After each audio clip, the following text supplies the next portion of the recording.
Assalamualaikum warahmatullahi wabarakatuh. Perkenalkan, kami dari kelompok 8 ingin mempresentasikan tentang sistem manajemen biaya dan activity based management.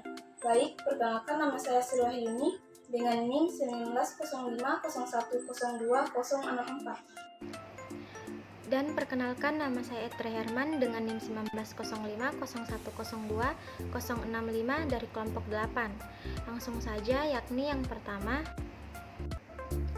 A.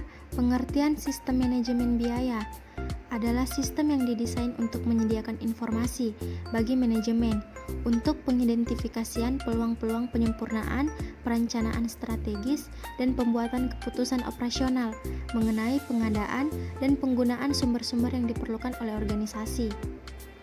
Sistem manajemen biaya didasarkan atas beberapa konsep dasar, yaitu yang pertama, konsep nilai tambah adalah konsep yang menjelaskan bahwa perusahaan harus berusaha melaksanakan aktivitas-aktivitas bernilai tambah dengan efisiensi, bernilai sempurna, dan mengeliminasi aktivitas-aktivitas yang tidak bernilai tambah.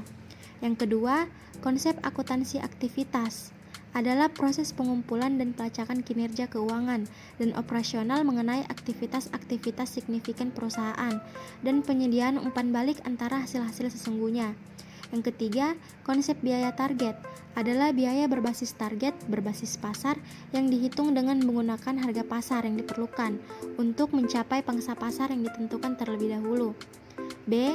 Tujuan-tujuan sistem manajemen biaya dapat digolongkan menjadi 4 bidang sebagai berikut. Yang pertama, mengidentifikasikan biaya aktivitas. Yang kedua, menentukan efisiensi, efektivitas, dan ekonomi aktivitas-aktivitas. Yang ketiga, menyempurnakan kinerja masa depan. Yang keempat, mencapai ketiga tujuan tersebut bersama-sama dalam lingkungan perubahan teknologi. C. Manfaat sistem manajemen biaya membantu manajemen. Yang pertama, merencanakan dan mengendalikan organisasi. Yang kedua, meningkatkan keterlacakan biaya. Yang ketiga, mengoptimumkan kinerja daur hidup. Yang keempat, membuat keputusan. Yang kelima, manajemen investasi. Keenam, mengukur kinerja. Dan yang ketujuh, mendukung otomatis dan filosofi pemanufakturan. D. Prinsip-prinsip manajemen biaya. Yang pertama, memantau kegiatan yang tidak bernilai tambah secara langsung. Yang kedua, menunjukkan biaya dalam setiap kelompok kegiatan bisnis. Yang ketiga, menunjukkan mana biaya yang bernilai tambah dan mana yang tidak. Keempat, membandingkan satu biaya dengan biaya lainnya dengan biaya yang sudah ditarget. Yang kelima, memakai biaya efektif untuk mengendalikan biaya internal. Keenam, melacak biaya signifikan untuk laporan biaya sebuah proyek. Ketujuh, mengumpulkan segala biaya untuk pengulangan sebuah proyek. Baiklah, untuk materi selanjutnya yaitu definisi activity based management. Activity based management atau manajemen berdasarkan aktivitas adalah pendekatan yang luas dan terpadu yang memfokuskan perhatian manajemen pada aktivitas dengan tujuan perbaikan nilai pelanggan dan laba yang dicapai dengan menyediakan nilai ini. Hanse dan Moen. Menurut Mulyadi, manajemen berbasis aktivitas adalah pendekatan pengelolaan terpadu dan bersistem terhadap aktivitas dengan tujuan untuk meningkatkan customer value dan laba yang dicapai dari penyediaan value tersebut.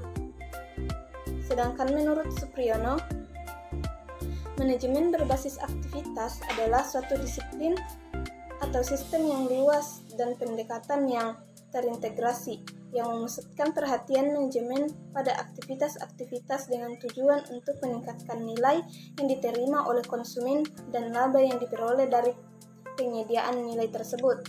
Selanjutnya, tujuan dan manfaat activity based management. Tujuannya yaitu untuk meningkatkan nilai produk atau jasa yang diserahkan ke konsumen. Oleh karena itu, dapat digunakan untuk mencapai laba ekstra dengan menyediakan nilai tambah bagi konsumennya. Activity based management memusatkan pada akutabilitas aktivitas-aktivitas dan bukan pada biaya.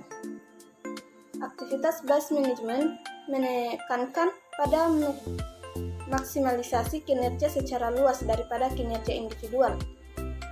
Selanjutnya yaitu manfaat.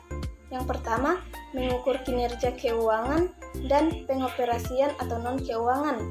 organisasi dan aktivitas-aktivitasnya. Yang kedua, menentukan biaya-biaya dan profitabilitas yang benar untuk setiap tipe produk dan jasa. Yang ketiga, mengidentifikasikan aktivitas-aktivitas bernilai tambah dan tidak bernilai tambah. Yang keempat, mengelompokkan aktivitas-aktivitas atau faktor-faktor yang mendrive biaya-biaya dan mengendalikannya. Yang kelima, mengidentifikasikan aktivitas bernilai tambah dan mengeliminasi aktivitas-aktivitas tak bernilai tambah. Yang keenam, menjamin bahwa pembuatan keputusan, perencanaan, dan pengendalian didasarkan pada isu-isu bisnis yang luar dan tidak semata berdasarkan pada informasi keuangan. Yang ketujuh, menilai penciptaan rangkaian nilai tambah untuk memenuhi kebutuhan dan keputusan konsumen. Selanjutnya, faktor-faktor yang mendukung keberhasilan penerapan activity-based management dalam suatu organisasi. Yang pertama yaitu budaya organisasi, kedua top management support and commitment, yang ketiga change process, yang keempat continuing education. Selanjutnya, langkah-langkah value analisis dalam menghasilkan informasi yaitu terbagi dua menjadi yaitu drive analysis dan activity analysis.